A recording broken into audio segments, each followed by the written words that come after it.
Listening to a true crime podcast can be intense. How about taking it a step further? Immersing yourself in luxury and the real world of true crime. Next year, I'll be hosting a riverboat cruise down the Rhine, departing in Amsterdam. For additional information and to book your ticket, go to sailawaygrouptravel.com/truecrime before what I think is a once-in-a-lifetime experience sells out. A young woman in Texas suddenly stops answering her phone. After several friends and her brother raise concerns with police, her car keys, phone, and purse are found inside her apartment. As police make a startling discovery, revealing additional questions, the answers seem to reside in the only person refusing to talk. My name is M. William Phelps. I'm an investigative journalist and the true crime author of close to 50 books. I've dedicated the past 20 years of my life to helping families of the missing and murdered. Join me. We're crossing the line. About 300 miles west of Austin, Texas is Midland, one of the state's oil and gas industry's centers of operation. Quite a barren landscape, Midland has a mostly desert climate, rarely seeing days or nights below freezing with very little rain. When I think of Midland, I go right to baby Jessica McClure, an 18-month-old child who fell down a 22-foot-deep abandoned 8-inch-wide well in her aunt's backyard back in October 1987. Baby Jessica was trapped, and the entire country, including me, sat in front of their television screens watching, hoping, praying she came out alive. After 58 hours, rescuers brought the little girl up. The days when good news, along with something to cheer for, had a place in our world.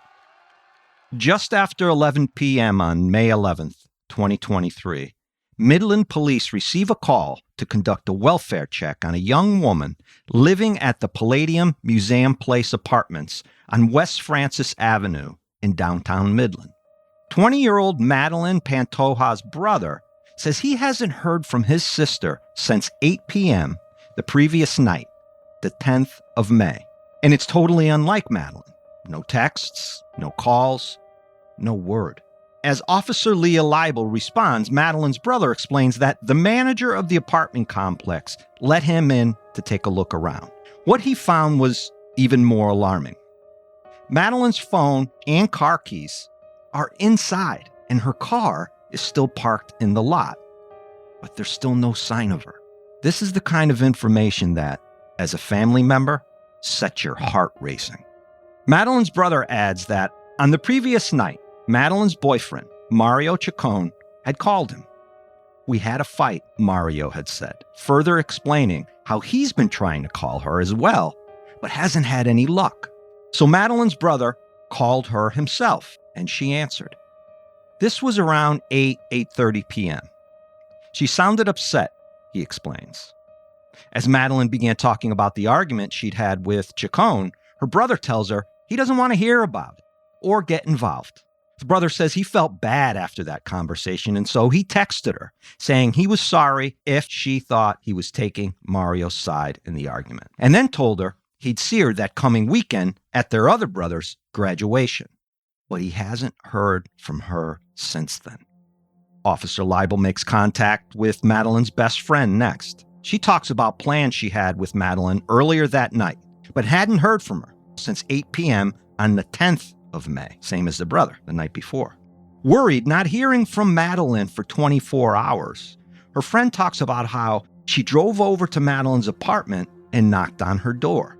She explains that the door was partially open, and she says she was able to see inside. She saw a light on, but it seemed that nobody was there. So she calls another friend, and the two of them go back over there a bit later. That same light is now off. Somebody had been inside the apartment for certain.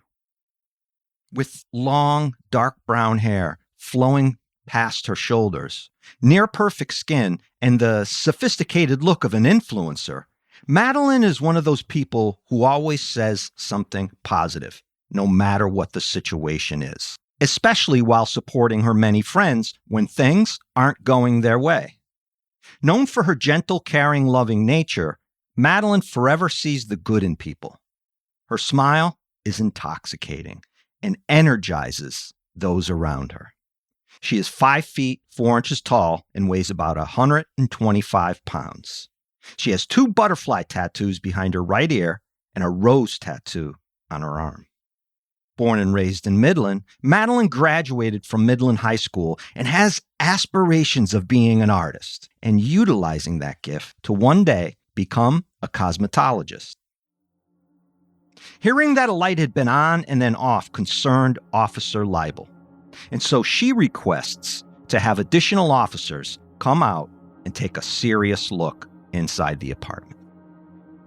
Next, a few detectives are dispatched to the apartment complex. Madeline's boyfriend, Mario Ciccone, doesn't seem to want to help much. He says he hasn't seen or heard from her since they had that fight and he went home.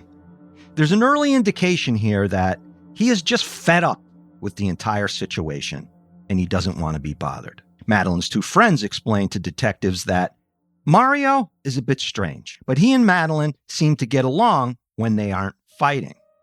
He had told one of Madeline's friends when she called him looking for her that he wasn't able to drive over to the apartment and help out because of the medication he was currently taking. The feeling she got from him felt like he was saying, okay, we had another fight, one of many, and this is Madeline's MO.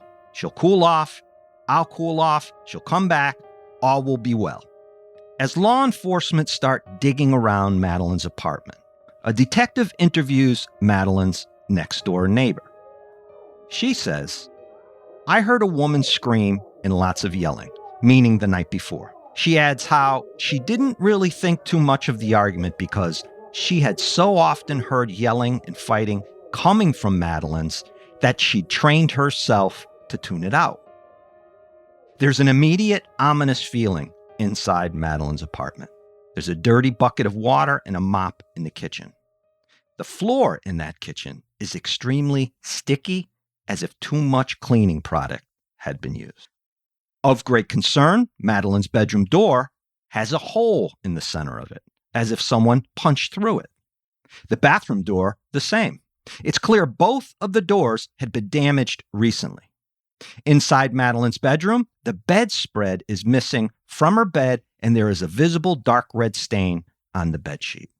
Take a look at this, one of the detectives says, kneeling down, inspecting the hole in the bedroom door. He's staring at the hole, pointing to several hairs. It's pretty clear the hole wasn't made by a punch, but perhaps putting somebody's head through the door. Talking to Madeline's friends further, detectives hear even more unsettling news. Her boyfriend, Mario Ciccone, who had said he's on medication that won't allow him to drive, further explained that the meds he's taking are for anger management. That's an uh-oh moment for sure. Her friends also note that Madeline had a table in the living room she absolutely loved. Big box-like thing with a top that opened up so you could put things in it. But oddly, it's gone. The fight, the scream, the cleanup in the kitchen, the holes in the doors with hairs attached, the red stain on the bed, missing bedspread, the boyfriend being sketchy and elusive, anger meds. All of this seems to be painting a very dark picture. Keep in mind, cases like this one, which appear to be a slam dunk, easy to solve, can sometimes prove to be the most challenging. And things aren't always what they seem. Please subscribe to Crossing the Line wherever you get your podcasts. Don't forget to leave a review of the show, especially on Apple Podcasts. I'm doing this show independently now, free from any corporate or big podcasting media company involvement, which allows me to bring you more of the content you want to hear and have asked me for. This is completely our show. Reviews and subscriptions really help. You are my public relations and social media team now, and without your help, I could not do this. And that support, I must tell you, means everything. It's incredibly humbling. And I want to thank each one of you for listening. We can grow this show together, which will allow me to do even bigger things with it. Remember, you can find new episodes dropping every Wednesday night. If you go to crossingtheline.biz or mwilliamphelps.com, you can contact me there to suggest cases or just say hello. And look for me across all social media platforms at M. William Phelps. That's the @ symbol in my name, M. William Phelps. Be back in 1 minute.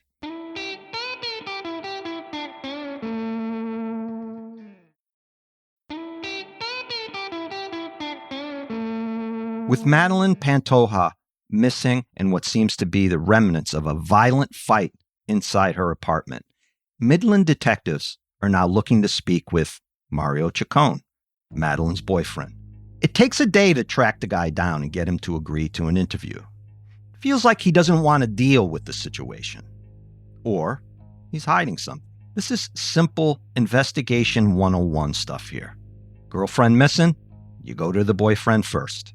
I was home all night, Ciccone says after coming into the police station to speak with detectives. And he's talking about May 10th. I last saw Madeline on May 9th, he adds. Investigators get this uneasy vibe from the dude. He's obviously unwilling to share any information he is not being asked about, which is suspect. They also know he's lying. The neighbor described a fight she heard on the night Madeline went missing. Of course, they are assuming that fight was between Ciccone and Madeline, but it could be someone else entirely. Maybe Madeline was dating another guy. Until they have any evidence to the contrary, there's not much more they can talk to Ciccone about. Patience is key here, and they know it. You don't ever want to just make a beeline for a suspect and start going at him hard with accusations. As an investigator, you need to know more about him than he knows about himself, especially within the time frame of the case you're investigating.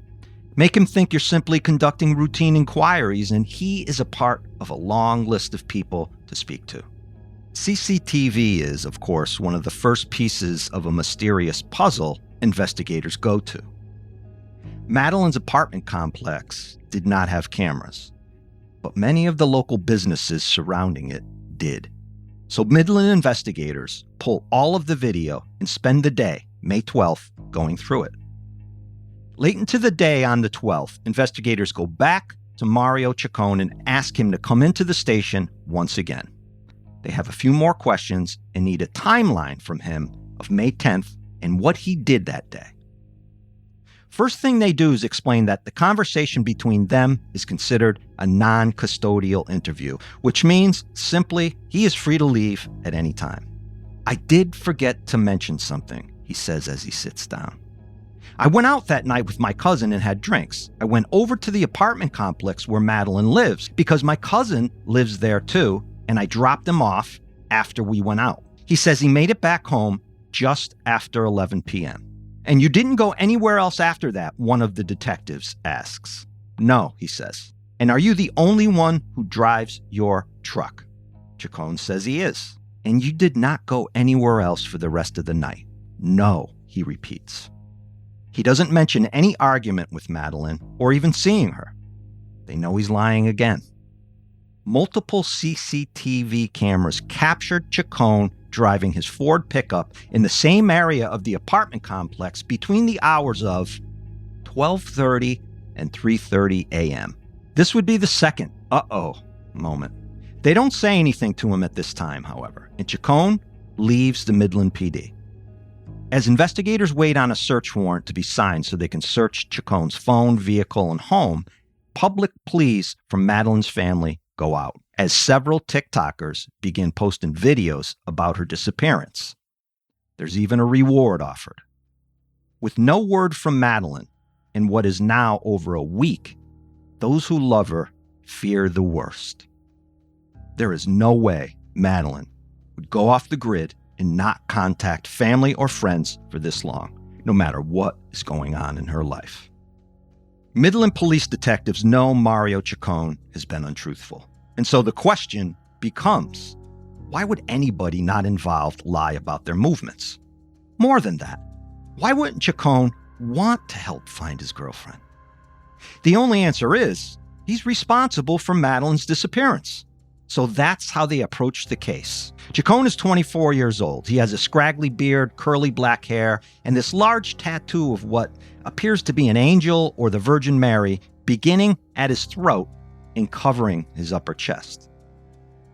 Chacon's cell phone data then comes in and further implicates him in being at the apartment complex long after he claims, from 12:26 to 3:37 a.m. to be exact. 3 hours unaccounted for.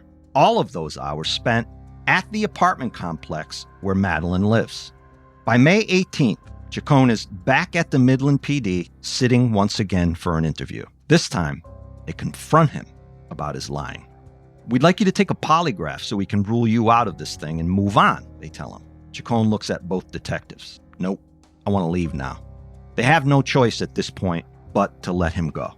Several days later, a Texas Ranger is given the cellular data from Chacon's phone, and he maps out Chacon's movements over the time frame in question. This helps them to focus on one specific area, a mile square near East County Road in Midland, which Chacon seemed to be roaming around at several different intervals throughout a 2-day period. It's an area with no businesses, no homes, just barren landscape. Experience tells these detectives that they now know this is likely where Madeline is. When you look at photos of Madeline smiling, this overwhelming sense of beauty and this calming aura arises from her. And it's not necessarily her looks, but what she reveals about herself from the inside. Madeline is someone whose gifts to those around her were boundless. She exuded this majestic, graceful presence. All of those in her life, by the time the Midland police are out there on the East County Road searching for her, are consumed with the reality that they might never see her again. They cannot think of anything else. It's the curse of loving someone who is missing, this fuzzy, unstable, and uncertain area of limbo where the rest of life literally stops and ceases to exist.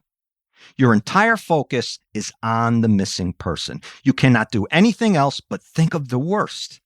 You question your last contact with the person, what you said, what you didn't say. When was the last time you told the person you loved them? Let's take our final break here and come right back.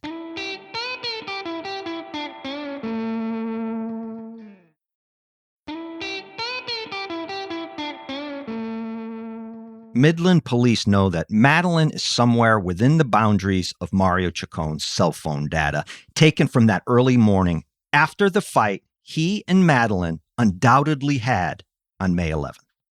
The hope, of course, is that he is holding her somewhere and they will find her and bring her home. A long shot, sure.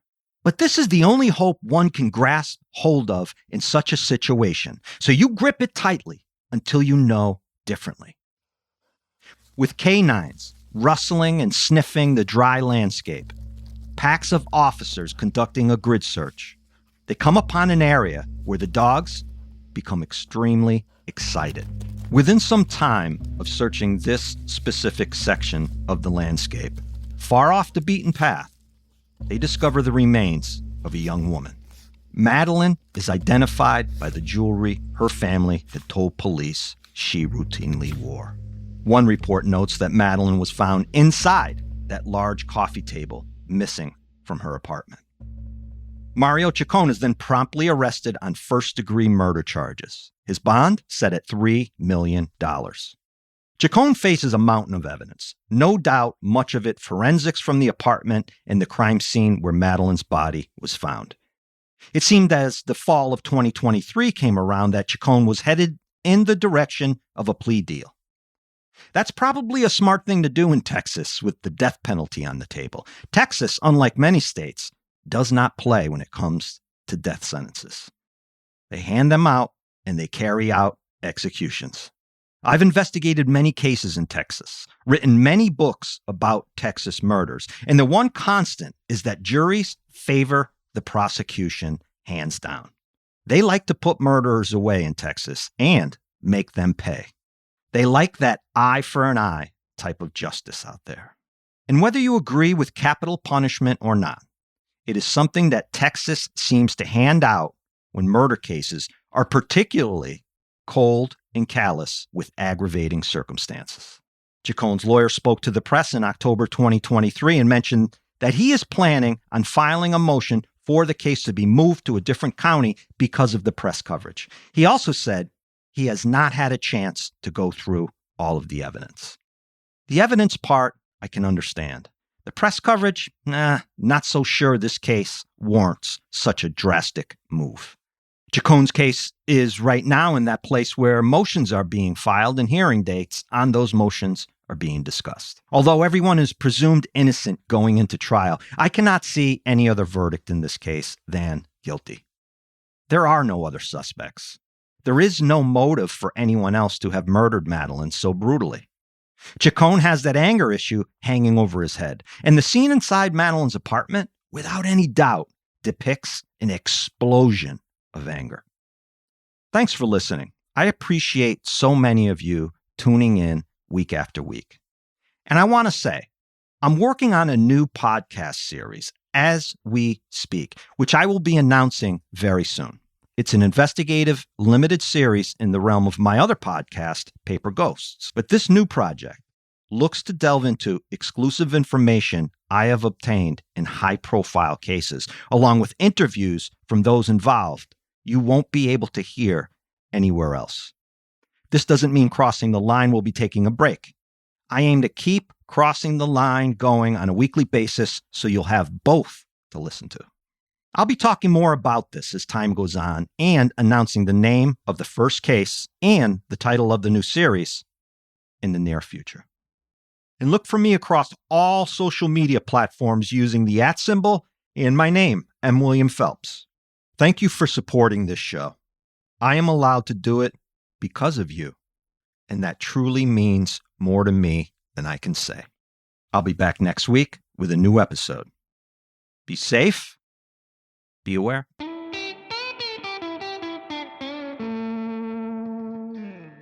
Sources for today's episode include Affidavit of Probable Cause, State of Texas versus Mario Juan Chacon.